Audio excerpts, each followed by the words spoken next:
بسم اللہ الرحمن الرحیم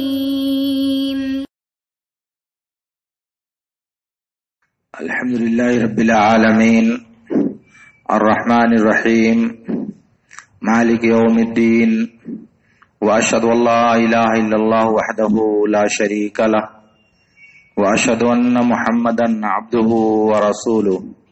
اما بعد معزز حاضرین، روزے کے احکام کے سلسلے میں نبی صلی اللہ علیہ وسلم کا ایک حکم ہے سحری کھانا، جو باجماع امت روزے کے لیے مستحب اور مسنون ہے۔ اللہ کے نبی صلی اللہ علیہ وسلم نے متعدد احادیث میں سحری کھانے اور سحری کو اپنانے کی ترغیب دیا ہے اور اس بات پر ابھارا ہے۔ بخاری اور مسلم کی ایک روایت میں ہے، اللہ کے نبی صلی اللہ علیہ وسلم نے ارشاد فرمایا، تسحروا فإن فی السحور برکہ، تم سحری کھاؤ کیونکہ سحری کھانے میں برکت ہے۔ یہ بخاری اور مسلم کی روایت ہے، اور سنن ابی داؤد وغیرہ کی ایک دوسری روایت میں ہے، عمرو بن عاص رضی اللہ تعالیٰ عنہ کہتے ہیں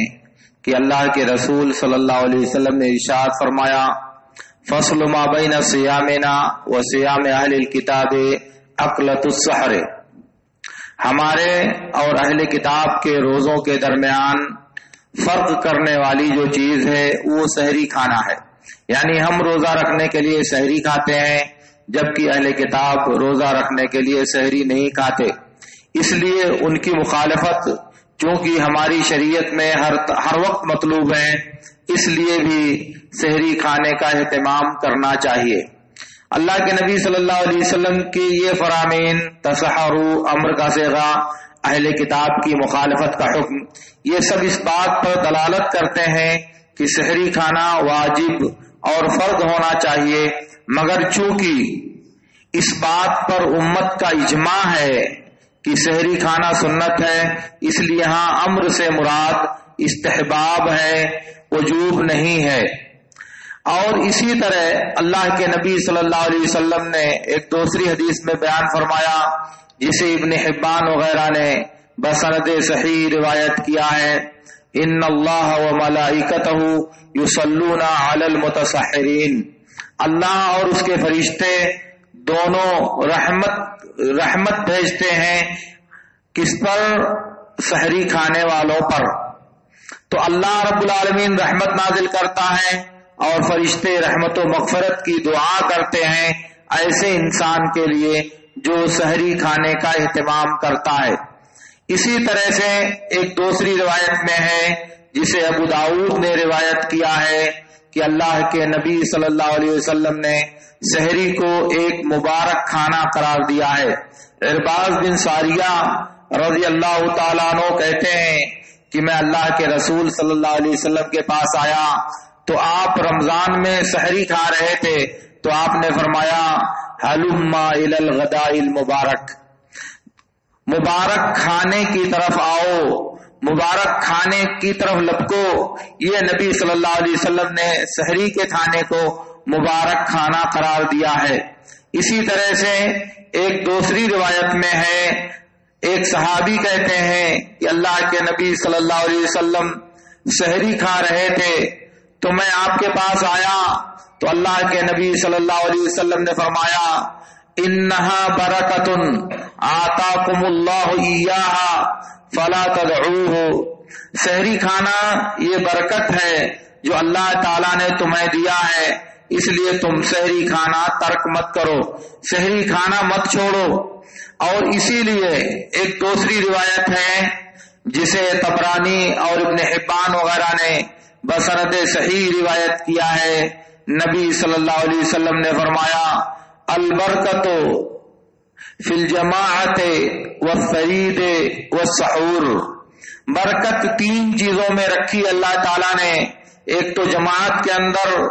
دوسرے سرید ایک قسم کا کھانا ہے جس میں گوشت اور روٹی توڑ کر ایک ساتھ بنایا جاتا ہے، اور تیسرے سحری کھانے میں اللہ رب العالمین نے برکت رکھی ہے۔ البتہ سحری کے لیے ضروری نہیں ہے کہ بہت زیادہ کھانا کھایا جائے یا بہت زیادہ چیزوں کا اہتمام کیا جائے، بلکہ اگر چند گھونٹ پانی بھی پی لیا جائے تو سحری کرنے کا حکم پورا ہو جائے گا۔ ابو داؤد کی روایت میں ہے، اللہ کے رسول صلی اللہ علیہ وسلم نے ارشاد فرمایا، تسحروا ولو بجرعۃ من ماء، سحری کرو یا سحری کھاؤ اگرچہ کہ پانی کا ایک گھونٹ ہی کیوں نہ ہو، پانی پی کر کے ہی کیوں نہ ہو۔ اسی لیے ایک دوسری روایت ہے ابو داؤد وغیرہ کی، اللہ کے نبی صلی اللہ علیہ وسلم نے ارشاد فرمایا، نعم سحور المؤمن التمر، مومن کی سحری بہت بہتر ہے کھجور، یا کتنی اچھی مومن کی سحری ہے کھجور۔ گویا کہ اگر انسان سحری میں چند کھجوریں کھا لیتا ہے تو یہ ایک بہتر طریقہ ہے جو نبی صلی اللہ علیہ وسلم نے بتایا ہے، اور اس کا فائدہ بھی روزے دار کو دن میں ملتا ہے کہ اس کی وجہ سے اس کی بھوک اور پیاس کو اللہ رب العالمین کم کیے رکھتا ہے۔ اور اسی طرح سے اگر چند گھونٹ پانی بھی پی لیتا ہے تو نبی صلی اللہ علیہ وسلم کی سنت کی تابعداری، اللہ کی رحمت اور فرشتوں کی دعائے مغفرت کا ایسا انسان حقدار بن جاتا ہے۔ البتہ نبی صلی اللہ علیہ وسلم نے اس بات کا حکم دیا ہے کہ سحری تاخیر سے کھائی جائے، دیر کر کے سحری کھائی جائے۔ ایک حدیث میں ہے جسے ابن حبان وغیرہ نے بسند صحیح روایت کیا ہے، اللہ کے نبی صلی اللہ علیہ وسلم نے ارشاد فرمایا، انا معشر الانبیاء امرنا بتاخیر سحورنا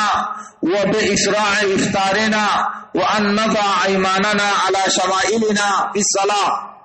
ہم انبیاء کی جماعت کو حکم دیا گیا ہے کہ سحری میں تاخیر کریں اور افطار میں جلدی کریں اور نماز میں دائیں ہاتھ کو بائیں ہاتھ پر رکھیں۔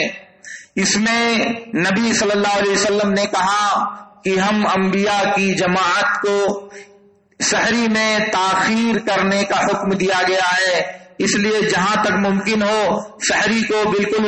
آخری حصے میں کھانا چاہیے۔ سحری سحر سے بنایا گیا ہے جس کے معنی ہوتے ہیں طلوع فجر صادق سے پہلے وہ جو فجر کاذب کا وقت ہوتا ہے اسی کو سحر کہا جاتا ہے۔ اگر آپ دیکھیں گے تو فجر کاذب کا جو وقت ہے وہ تقریباً 20 منٹ یا 21 یا 22 منٹ ہوتا ہے، گویا کہ اب اس وقت جو سحری کا وقت ختم ہو رہا ہے 5:10 پر، اس سے اگر اور آپ پہلے جائیں تو 20 منٹ اور بڑھا لیجئے، تقریباً 4:30 بجے فجر کاذب ہو رہا ہے، اور یہی سحری کھانے کا سب سے افضل وقت ہے۔ بخاری اور مسلم کی روایت میں ہے، زید بن ثابت رضی اللہ تعالیٰ عنہ کہتے ہیں کہ تسحرنا مع رسول اللہ صلی اللہ علیہ وسلم تسحرنا مع رسول اللہ صلی اللہ علیہ وسلم ثم دخلنا في الصلاة قال كم كان بين الاذان والاقامة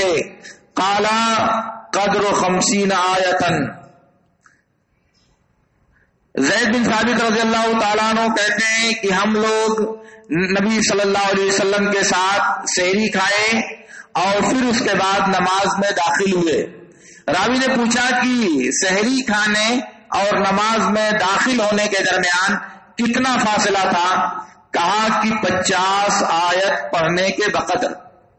50 آیت کی تلاوت کے بقدر سحری کھانے اور جماعت کھڑی ہونے میں نبی صلی اللہ علیہ وسلم کا فاصلہ تھا۔ یہ اس بات کی دلیل ہے کہ نبی صلی اللہ علیہ وسلم بالکل فجر کی اذان کے وقت سحری سے فارغ ہوتے تھے، اور صحابہ بھی آپ کے ساتھ اسی وقت سحری سے فارغ ہوتے تھے۔ اسی لیے عمرو بن میمون اودی رحمت اللہ علیہ کہتے ہیں، کانا اصحاب النبی صلی اللہ علیہ وسلم ابطأهم فی السحور واسرعهم فی الافطار، صحابہ کرام لوگوں میں سب سے زیادہ سحری میں تاخیر کرنے والے اور افطار میں جلدی کرنے والے تھے۔ ابن عبد البر نے تمہید میں لکھا ہے کہ اس بارے میں احادیث اور آثار متواتر طور سے نبی صلی اللہ علیہ وسلم اور صحابہ کرام سے ثابت ہیں کہ افطار میں جلدی کیا جائے، اور سحری میں تاخیر کی جائے۔ البتہ ایک اور بات ہے جو اللہ رب العالمین نے اپنے فضل خاص اور اپنے خاص کرم سے ہم مسلمانوں کو رخصت دیا ہے، اور وہ یہ ہے جیسا کہ سنن ابی داؤد کی روایت میں ہے، عبداللہ بن عباس رضی اللہ تعالیٰ عنہما نے کہا کہ اللہ کے نبی صلی اللہ علیہ وسلم نے ارشاد فرمایا، اذا سمع احدکم النداء ولیناء فی یدہ فلا یضعہ حتی یقضی حاجتہ منہ، جب تم میں سے کوئی آدمی فجر کی اذان سنے اور برتن اس کے ہاتھ میں ہو، کھانا کھا رہا ہو، تو اس وقت تک بند نہ کرے کھانا جب تک وہ اپنی ضرورت پوری نہ کر لے۔ یہ ایک ایسا امر ہے نبی صلی اللہ علیہ وسلم کا جو انتہائی زیادہ آسانی اور انتہائی زیادہ تخفیف پر مبنی ہے کہ اگر کوئی آدمی سحری کھانے میں بیٹھا ہے اور کھانے کے درمیان اذان ہو گئی تو نبی صلی اللہ علیہ وسلم نے اس کو رخصت دیا ہے کہ وہ سحری کھائے بغیر نہ اٹھے، سحری پورا کیے بغیر برتن کو نہ رکھے، ورنہ اصل تو یہ ہے کہ جب فجر کا وقت ہو گیا، صبح صادق ہو گئی، تو اس کے بعد کھانا پینا جائز نہیں ہے۔ اب اگر کوئی آدمی بیٹھا ہے اور اذان کے بعد کچھ کھانا چاہتا ہے، اذان کے بعد پانی پینا چاہتا ہے، تو یہ جائز نہیں ہے، کیونکہ فجر کا وقت ہونے کے بعد اب ختم ہو گیا کھانے کا سلسلہ اور کھانا اب جائز نہیں رہا۔ لیکن کوئی آدمی اگر پہلے سے کھانا کھا رہا ہے،